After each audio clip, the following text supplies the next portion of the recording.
जय श्री कृष्णा। आज हम सुनेंगे आशा दशमी व्रत की कथा।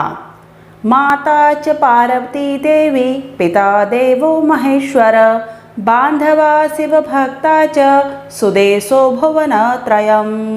बोलिए कृष्ण बिहारी लाल की जय। कथा शुरू करते हैं।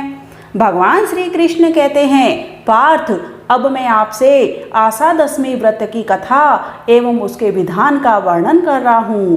प्राचीन काल में निषेध देश में एक राजा राज्य करते थे। उनका नाम नल था। उनके भाई पुष्कर ने द्युत में जब उन्हें पराजित कर दिया, तब नल अपनी भार्या दमयंती के साथ राज्य से बाहर चले गए।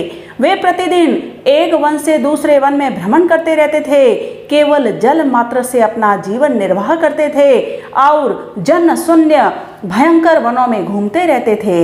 एक बार राजा ने वन में स्वर्ण सी कांति वाले कुछ पक्षियों को देखा। उन्हें पकड़ने की इच्छा से राजा ने उनके ऊपर वस्त्र फैलाया, परंतु वे सभी वस्त्र को लेकर आकाश में उड़ गए। इससे राजा बड़े दुखी हो गए।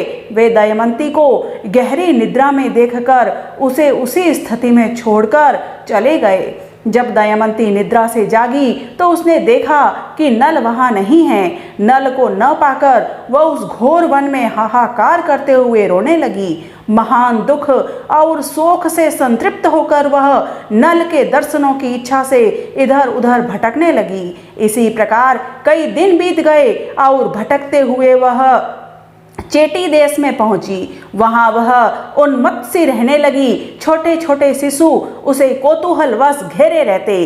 किसी दिन मनुष्यों से घिरी हुई उसे चेटी देश के राजा की माता ने देखा। उस समय दमयंती चंद्रमा की रेखा के समान भूमि पर पड़ी हुई थी। उसका मुखमंडल प्रकाशित था। राजमाता ने उसे अपने भवन में बुलाकर पूछा, तुम कौन हो? इस पर दमयंती ने लज्जित होते हुए कहा, मैं विवाहित स्त्री हूँ। मैं न किसी के चरण धोती हूँ और न किसी का उच्चिष्ट भोजन करती हूँ। यहाँ रहते हुए कोई मुझे प्राप्त करेगा तो वह आपके द्वारा दंडनीय होगा। देवी, इस प्रतिज्ञा के साथ मैं यहाँ रह सकती हूँ।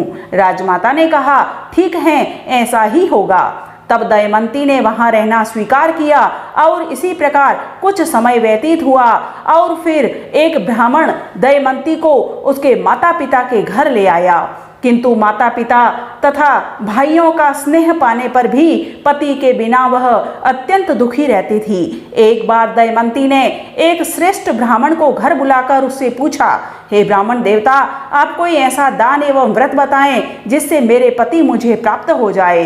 इस पर बुद्धिमान ब्राह्मण ने कहा, हे भद्रे, तुम मनोवांछित सिद्धि प्रदान करने वाले आशा दशमी व्रत को करो।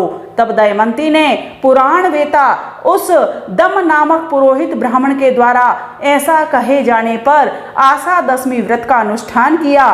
उस व्रत के प्रभाव से दमयंती ने अपने पति को पुनः प्राप्त कर लिया। भगवान श्री कृष्ण के मुख से इस कथा को सुनकर धर्मराज युधिष्ठिर ने कहा, हे गोविंद, यह आशा दशमी व्रत किस प्रकार और कैसे किया जाता है तथा इसके क्या लाभ हैं? आप सर्वज्ञ हैं, आप इसे बताएं। युधिष्ठिर की बात सुनकर श्री कृष्ण बोले, हे राजन, इस व्रत के प्रभाव से राजपुत्र अपना राज्य, कृषि, खेती, वणिक, व्यापार में लाभ, पुत्रार्थी पुत्र तथा मानव धर्म, अर्थ एवं काम की सिद्धि प्राप्त करते हैं। कन्या श्रेष्ठ वर को प्राप्त करती है। आशा दशमी व्रत से ब्राह्मण निर्विघ्न यज्ञ संपन्न कर लेता है। असाध्य रोगों से पीड़ित रोगों से मुक्त हो जाता है और पति के यात्रा प्रवास पर जाने और जल्दी न आने पर स्त्री इस व्रत के द्वारा अपने पति को शीघ्र प्राप्त कर सकती है।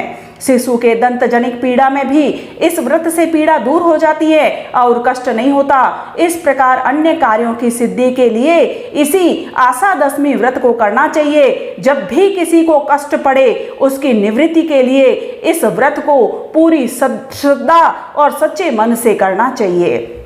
इस प्रकार विधिवत पूजा कर ब्राह्मण को दक्षिणा प्रदान कर प्रसाद ग्रहण करना चाहिए, तो जिससे सारी इच्छाएं पूरी होती है, हमारी सारी आशाएं पूरी होती है। बोलिए भगवान कृष्ण बिहारी लाल की जय।